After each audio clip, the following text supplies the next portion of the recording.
Existem vários números chamando a nossa atenção nesse último período, mas eu posso ressaltar e chamar a atenção para o acumulado anual, que você mesmo já citou. De janeiro a novembro desse ano, nós registramos um recorde de desmatamento para a Amazônia Legal para esse período, onde foram registrados mais de 10.280 quilômetros quadrados, pela primeira vez em 15 anos desde que nós iniciamos o monitoramento. Esse número em si chama muita atenção e mostra que, se as medidas necessárias não forem tomadas agora, a Amazônia pode entrar em uma situação crítica ambiental. Além disso, existem alguns outros números que também nos preocupam, como, por exemplo, esse aumento que foi apresentado agora em novembro de 23% na área desmatada, sendo que nós estamos entrando em um período que é um período mais chuvoso, nosso inverno amazônico, onde normalmente nós registramos números menores de área desmatada, e mesmo assim o que nós estamos vendo é um aumento. Nossa, é assustador, né? Nesse período de 15 anos, a gente ainda ter esse recorde. Doutora, a senhora poderia falar para a gente sobre os impactos das políticas públicas ou a ausência dessas políticas nesses resultados da pesquisa? Bom, infelizmente, o que nós vemos hoje na Amazônia, esse cenário de grandes áreas desmatadas, é um grande reflexo de políticas públicas ineficientes nos últimos anos. Tanto que, muitas vezes, o próprio discurso do governo acabou incentivando essas ocupações irregulares na nossa região.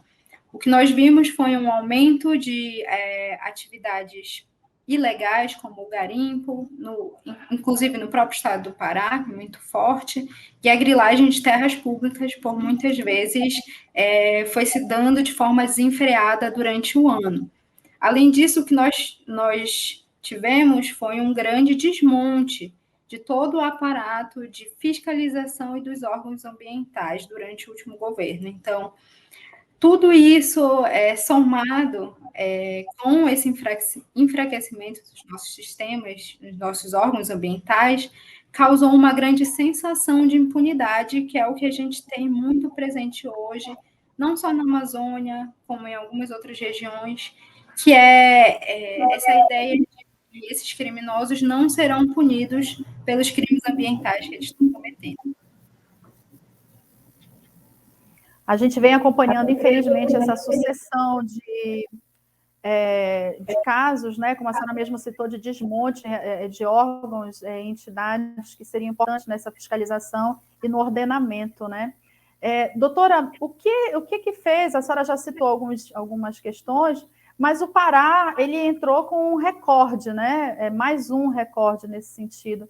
O que faz o estado do Pará, a gente, enfim, se manter nesse infeliz índice de destaque, né, de desmatamento? Como é que a pesquisa mostra isso? O Pará, ele vem se mostrando nos últimos meses, ele vem ocupando essa primeira colocação de estado que mais desmata na Amazônia Legal. Ele tem ocupado essa colocação principalmente por conta de algumas regiões dentro do estado que elas já são conhecidas por ter essa pressão do desmatamento muito forte. Alguns municípios, por exemplo. No mês de novembro, grande parte dessa área desmatada se concentrou em municípios como Portel, Pacajá, Uruará. São municípios que têm uma frente, um polo agropecuário muito intenso e muito forte. Então, a atuação dessa atividade é muito presente e está muito ligada às áreas desmatadas. A gente vê uma conversão direta muito crescente de áreas de floresta para áreas de pasto, que é para a criação de gado.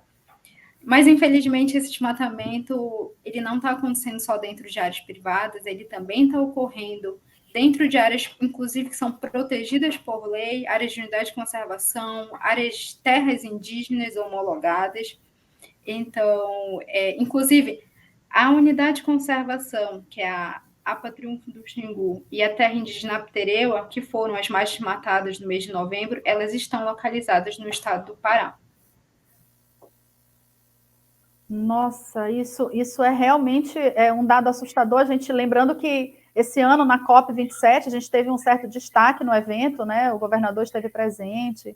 e tentando colocar ali o Pará nesse ponto um pouco mais alto, né? É importante retomar e refazer essas políticas públicas de maneira a melhorar esses índices aqui, né?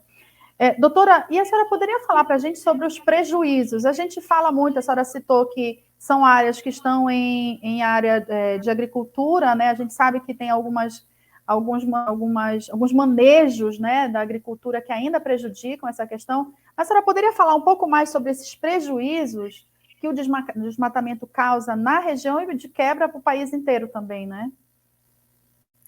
Bom, atualmente nós somos o quinto maior emissor de gases de efeito estufa no mundo. Então, o país ocupa essa colocação. Em 2021, a gente bateu o recorde de emissão de gases de efeito estufa de 19 anos. Normalmente, a gente não costuma associar o desmatamento à emissão de gases, e esses gases são os grandes responsáveis pelas mudanças climáticas que nós estamos vivendo e já estamos sentindo.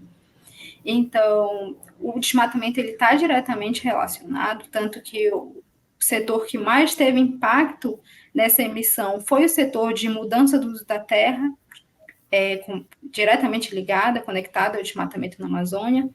Então, a gente teve grande influência nisso, e o desmatamento foi um grande protagonista.